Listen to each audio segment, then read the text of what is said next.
Good morning, everyone, or I should say afternoon. My name is Chris Jackson. I'm coming at you live from the Jackson Young Gallery right here on Milwaukee Avenue in downtown Chicago, all quarantined up. I want to say hey there to the world. Thanks for joining us. Today we're going to do something really a lot of fun. I'm going to invite Kate Hoyer to join me, and she's going to she and I are gonna have a little conversation. We're gonna get to know what life is going on with Kate, and let's see if I can get her on here on the hotline. There she is. Let's get her. We're gonna go live with Kate, and she should be popping up here any second now. So yeah, we're sitting here. Oh, there's Kate. Hey, Kate, how are you? Thanks for doing this. It's great to see you. Yeah, great to see you too. Yeah, you hold up okay there? Yeah, kind of. Yeah. Yeah. So, a lot of people don't know. I'm in downtown Chicago, hanging out here at the gallery, all empty and in quarantine, obviously. But we really wanted to engage with a lot of our artists and kind of find out what they're doing. So, to start, where are you? Where are you holed up? I'm held up in Yorkville, Illinois. In Yorksville, Illinois. Okay, great. How far away is that from Chicago? It's about an hour southwest. Okay. Southwest. Great. Now, are you at your studio? Are you at your home? How does that work for you? It's the same. So this is the home and the studio. Sure, I got it. Where in the house? Are you kind of more in the basement area, or do you have a sunny den area that you paint in? It's an apartment, so it's a one-bedroom apartment. So the dogs are here. There's no real place else for them to go. Right, you got all your doggies there. Right. Yeah. The nice thing about those dogs is that they don't need to be walked every day, right? Oh well, yeah, I've got the paintings, yeah, but. Right. So you've been holed up okay? You've been how's life going? Is it okay? I mean, are you working another job, or are you just holed up? You are working a job. So what do you do? Well, I'm a graphic artist, so I work for a sign company currently. Okay. So right now we're staying busy-ish. So, are you making a lot of those signs that say, keep back 6 feet and so forth, those kind of signs? Doing a little bit of that stuff for the hospitals, but we do mostly ADA, and so the signs in offices that have the Braille, that right. offices and churches and schools will still always need that. So we're still, it's slow, it's really slow, but we should do most of that from your home, or do you have to go into the office there? Well, luckily it's only 2 miles away, so I go, and that way I can spend more time with my dogs then too, and I have more time to paint. So it's almost an ideal job to try to do more painting. Right. It fits in pretty nice. So, are you finding it hard to get inspired because of all the craziness? I mean, are there some days that are good, some days that are bad? How does that work for you individually? I guess I don't wait. I mean, I have to be inspired by what I see, but it's not like I need to wait to be inspired. I have a lot of pictures I really want to get to, and so I sometimes just thumb through like the ones I wanted to like really interpret into stripes, and so if I waited till I was inspired, I don't know, it would be tough. Right. Right. So this quarantine really hasn't put a damper on your inspiration at all, has it? Well, I'm going with darker colors, I think. I'm picking a little bit darker dogs to do, or darker, like more shadows. I want to kind of move away from the pastel blue and light, like the lighter colors, and going just more. It's somehow more comforting to paint like with stronger, more richer browns and reds and that type of thing. So. Sure. I guess it's got to be a nice escape, I would think, just to kind of dive into a painting and forget about. Yes. Are you, we're getting a question from K Miller 1718. I believe that's Caitlin. Hey, Caitlin. she was wanting to know if you could show us a little something that you're working on currently. Sure, sure. I've got like a couple more weeks on this one, but it's almost done because yeah, I'd like to have it be done soon. So let's see. Can I hit the reverse and? Yeah, I think you can. Oh my Yeah. gosh, look at that. So Oh, there's cute. this one. Here, let me put a light on it, maybe it will help. So yeah, I'm working on that one. I don't know if you could see this one. This one I Yeah. finished recently. Yeah, so that's the progression. So let Let's me see. ask you this: do you currently, do you normally work on two paintings at the same time, or multiple paintings, or is it just you just concentrate on one and then move on to the next one?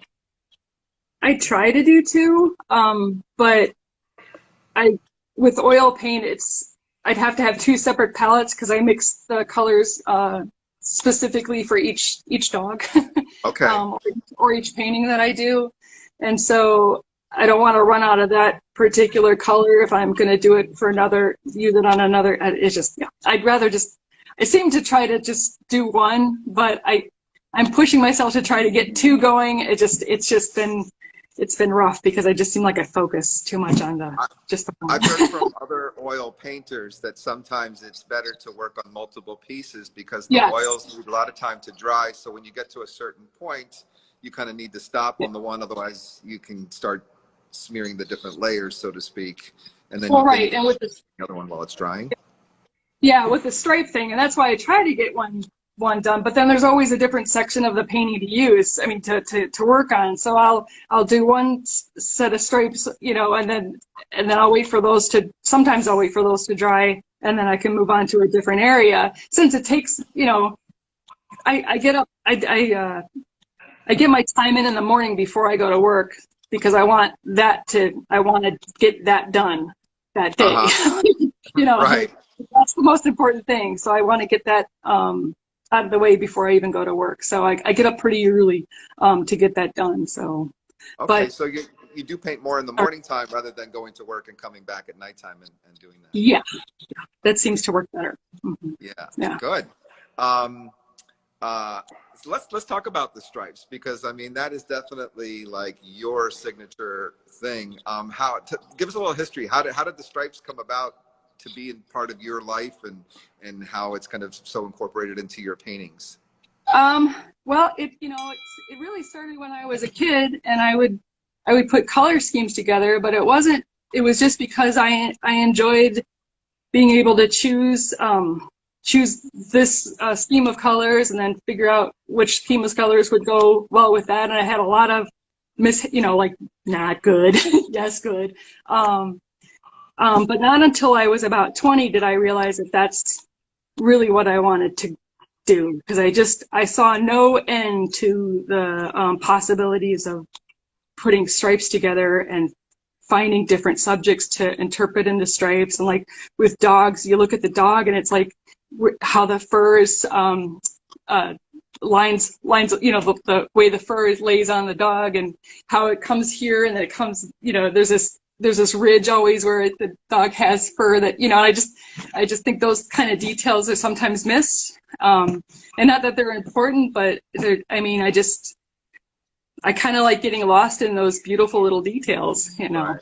Yeah. And the stripes are definitely a great way to kind of make the fur work, so to speak, because it does kind of go in like a lot of different directions. Yeah. Pretty cool. Someone was asking about the flowers that are kind of behind you right now. Did you paint those as well? Obviously, I would think you did at your studio. Yes. Yeah, I was in a little bit of a series of 42 by 42 dahlia paintings. So those are two examples right there. Right. It's funny. I'll let the viewers know. I got to know you and your work through a friend of mine who actually purchased one of your paintings at an art auction. I believe it was at the School of the Art Institute was having their one wall kind of live drawing thing, and then it was a Chicago skyline. So you've also done other things. You haven't just done exclusively animals. You've done flowers as well as cityscapes. Is that right? Yes. I was doing it was bare walls back when the Art Institute of Chicago used to do bare walls, and it's an evening of silent auction, and I never used to do it, and then my dad died, and I thought, if I can live through that, I should be able to paint in front of people. So it's a that's what nerve-wracking made thing, it. isn't it? You have to paint. Yeah, I mean, yeah, people but I'm would like, show if I up can, and watch you the whole process, right? I mean, it's pretty nerve-wracking. yes, Yeah, yeah. yeah, yeah. Sorry, Now who's that? that's Lucy. Can we make an appearance, or is that too difficult? Here, I threw some treats on the floor, so she's gonna go get them. We would love to see her if you got a chance. I'm sure everyone would. Oh, there she is. Lucy. Yeah. So. Patootie. Hey, Lucy. So then, so you started using the stripes right away with animals, or was it more incorporated with the flowers? Oh no. Kind of, No, it originally was like, here, I'll show you this. It was like imaginary scenes, or this is like a tree, but it was like an imaginary tree. It's called my lightning tree. That's just a printout of it. And then here, and then like I would plan my colors out a lot more, like way back when. right. And so, but I never started doing, I didn't start doing animals till I started doing tigers. And then it was funny, during the process of doing the tigers, my first tiger, I used to always plan out like, okay, this section's going to be, you know, blue and red, and this one's going to be orange and red, or like I had it all kind of figured out on where I was going to lay each color. And then during the series of tigers, like somehow through that process, all of a sudden it became more intuitive, which was wonderful. And I didn't feel this, I wasn't as worried about making the wrong choices anymore. So Okay. all those years of playing with colors and doing color schemes kind of, I don't know if that sunk in finally, or I don't know. Right. So. It's kind of interesting I think for me at least, to understand like how you got to where you finally got to. And then of course, then spending the time mastering it. It's probably more the work I see, but you never get to see that creative arc, so to speak, of how do you get where you get to. So thanks for sharing. Right. And well, right, and so then I said, I'll never do a domestic animal, like, you know, I'm like, I'll never do it, and then I don't know why I would say that, but I said I would say that, and then I did a cat, and I'm like, well, that was kind of fun, and then I did a dog, and then I got Jackson, my dog. Yes, yes. And I kept looking at him, and I thought, well, you know, what would he look like in stripes? I'm just, you know, just kind of curious, you know, and the first one didn't turn out so well, and before you know it, though, I got the right feeling from the painting I was doing, so I knew I was on the right track, at least, I think. So. Well, you definitely captured him, and the beauty about you live with him, so you really kind of captured his personality as well. If people that are familiar with your work, or people that kind of, I notice here at the gallery when they first walk up to it, that they're intrigued by the stripes, but I have to be honest with you, it's how you capture the eyes that give that dog or that animal that you're painting such personality. And I think that Jackson might have been, because I mean, he was such a love of yours, and the passion and the different personalities that dogs have and the way they look at you really did capture that. And I think it's all in the eyes. Oh, thank you. Thanks. Every dog is different, so I don't go with any. Well, I have a few ideas of how to, but for the most part, I tackle all the eyes differently. Like, so some might be more simplified eyes, versus really complex, like lots of shadows and lots of highlights and stuff. So it all depends on the dog. So, right, yeah. Right. Very neat. Yeah. We're offering, just to let our viewers know, that you're graciously offering a discount on some of your works today. If they went to our websites, that's j2gallery.com, and they clicked on your name, Kate Hoyer, under the artist section, that can see both. You have reproductions of your artworks as well as your original oils that are for sale, and both those categories are 15% off. they're going to use the special word Kate, K-A-T-E, in honor of you. And if you just hit that the promo code when you go to checkout, then you can save 15%, which is really unreal. You never discount your paintings like that, especially your originals. I mean, sometimes prints here and there, but to get an original Kate Hoyer for that They discount, take a long time. right? Times are tough, and we want to help everyone out, and I know we can all help out. Question coming in is that do you ever meet the dogs that you get to paint? Rarely. A lot of the photos I get are the dog is looking at their owner and the owner's taking a picture of the dog, and so you see that connection through that photo. So it's rare. I mean, it's usually once it was after the painting's done, then I might get to meet the dog. So so you work a lot off of that would lead to, how do you work? Is it off of a photograph? yes. Yeah. Okay, cool. And then you're able to get enough of the personality out of the photograph, or you just kind of use your own artist interpretation to kind of add an emotion to it? Well, it's a little bit, I honestly, a little bit of, I feel like sometimes just the interaction with the owner helps. I don't know how, but I just feel a little bit more connected somehow. But it's also the photo mainly, but I always like to have some kind of a connection with the person I'm painting for. So that seems to help. I don't know. Right. And I get a clearer vision of what it's supposed to look like.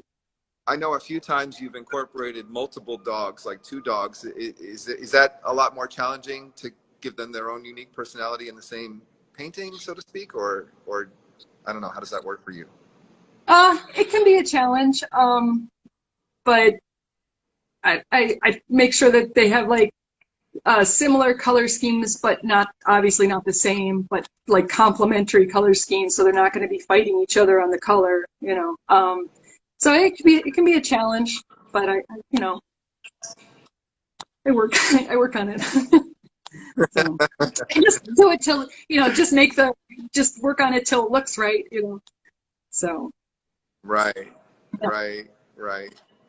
Well, cool. Anything else you want to share with your audience? Something that tell us something that maybe we don't know about you. Both of my dogs are rescues. So here, I'll show you Gertie too. This is Miss Gertie. 2 dogs right now. Yes. Oh, yeah. They're both. She's Gertie.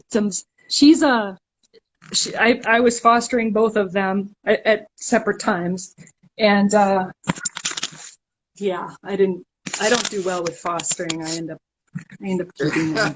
They find a permanent home, right? Yes. Especially Gertie. Gertie was just such a delight. I'm like, yeah, your search is over with. So. Yeah. Right. Someone's coming in, says, do you ever paint puppies, or do you only do adult dogs? I've painted a puppy. It's right over there in the rack. Let's see.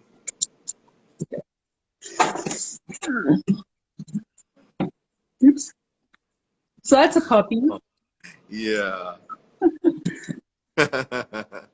But yeah, I guess I like doing adult dogs more because I just feel like they've established their character more, maybe. Yeah, no, I think so too. Puppies are kind of just yeah, it's not hard to do. right. But you capture that sweetness and that innocence, I think, at that point. Right. Yeah. So I always tell people when you got to meet Kate, she's the nicest person. She loves dogs and all of that. But then I always tell people, and they're not going to get this right now, you're probably one of the tallest people I've ever met. How tall are you? I'm 6'2". Yes, people always ask me, well, how tall is she? Yeah, I always wanted to be tall. I would walk around on coffee cans when I was younger, and my grandfather built me stilts, and I would do this. I did the stilts. Good way.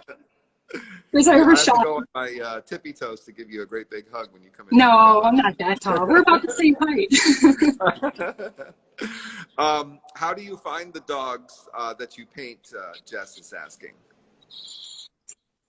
Well, like the 2 that I have lined up that I want to do after this one that is done, they're from people who've inquired about a commission, and for whatever reason it didn't work, and so then I might contact them in the future and ask if they'd be okay with me either painting their dog again, because I'm going to do Tater again, and Yeah.